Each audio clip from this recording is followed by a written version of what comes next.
मुंबईत सध्या मुसळधार पाऊस चालू आहे आणि त्या पावसात गरमागरम डाळ खिचडी खायची मजाच वेगळी।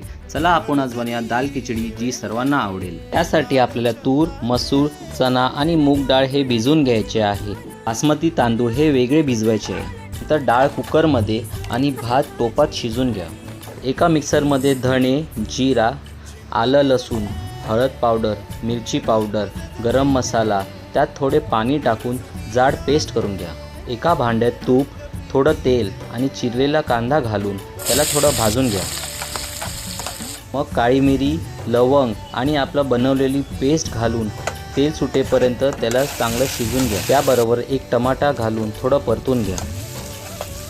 मग आपली उकळलेली डाळ, मीठ चवीनुसार आणि शिजलेला भात घालून उकाळ येईपर्यंत त्याला शिजवा। झालेल्या खिचडीला आपल्याला देसी घीचा तडका द्यायचा आहे। त्यासाठी आपल्याला घी, मोहरी, लाल मिरची आणि कढीपत्ता घालून चांगला खिचडीला तडका द्या। त्यावर कोथिंबीर टाकून सर्व करा।